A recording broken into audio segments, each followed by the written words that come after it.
When the errors of Russia, that is, atheism and promiscuity, had spread throughout the whole world, as predicted by Our Lady of Fatima in 1917, because mankind refused to stop sinning and offending God, Pope Pius XII was inspired to mitigate the Marxist culture of death and atheism from spreading any further into the Catholic Church. He entrusted the care of the entire Catholic Church to Saint Joseph as its protector, as well as the patron of the family and all workers.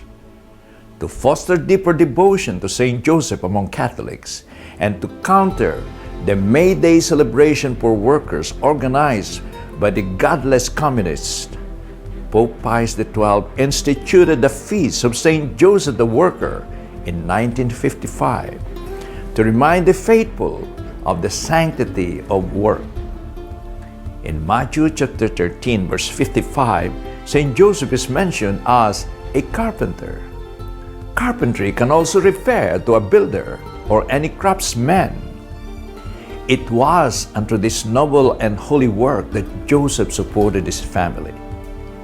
It is God's call of a man to work diligently, to partake in the perfection of the work of creation, and to responsibly and reliably provide for his family through honest labor, and in turn make his family united in God. Saint Ephraim the Syrian said, "Idleness is a very dangerous vice because it is the mother of other vices."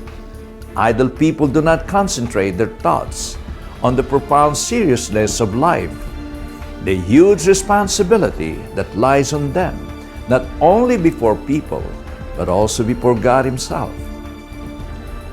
The saint further added that the idle person is a harmful member of society and state.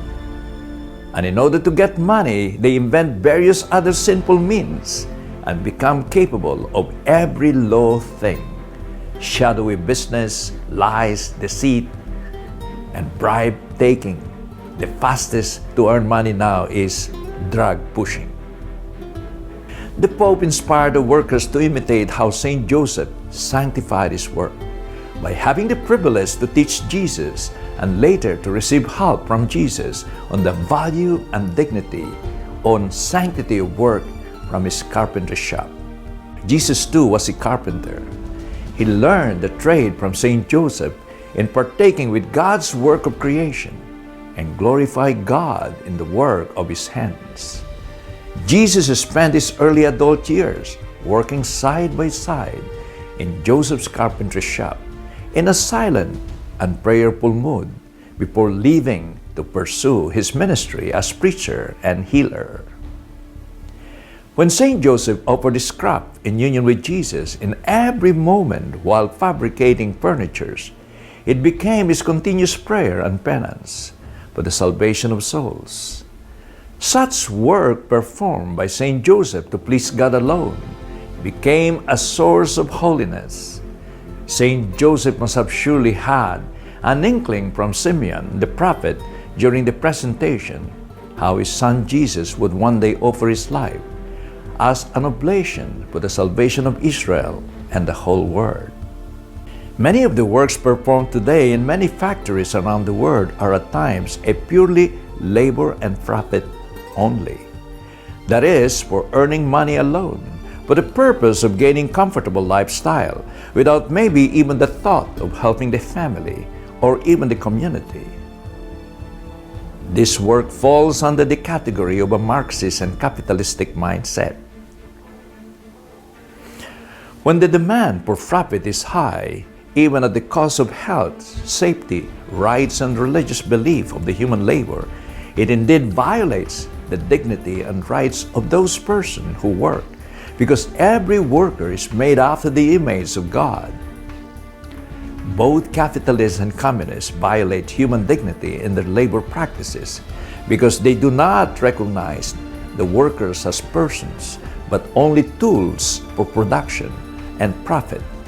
In his encyclical Laborem Exercens, St. John Paul II stated, "The Church considers it her task always to call attention to the dignity and rights of those who work, to condemn situations in which that dignity and those rights are violated, and to help to guide social changes so as to ensure authentic progress by man and society.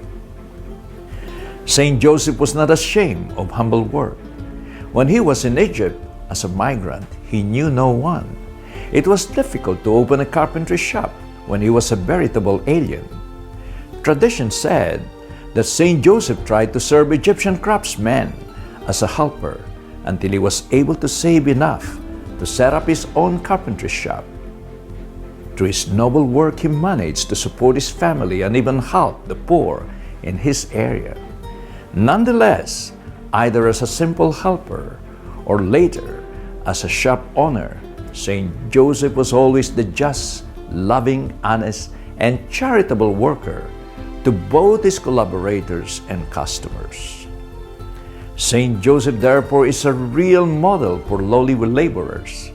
Although he belonged to the royal blood by virtue of marriage to the greatest and holiest of women, the reputed father of the Son of God passed his life in manual labor, and by the daily toil of an artisan, he earned just barely enough to support his holy family.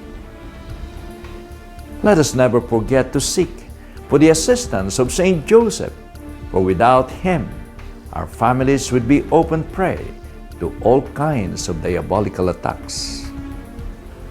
O glorious Saint Joseph, model of all who are devoted to labor, obtain for me the grace to work in the spirit of penance in expiation for my many sins, to work conscientiously by placing love of duty above my inclinations, having unceasingly before my eyes death and the account I have to render of time lost, talents unused, good not done, and vain complacency in success, so harmful to the work of God. All for Jesus, all for Mary, all to imitate you, O Patriarch Saint Joseph. This shall be my motto for life and eternity. Amen.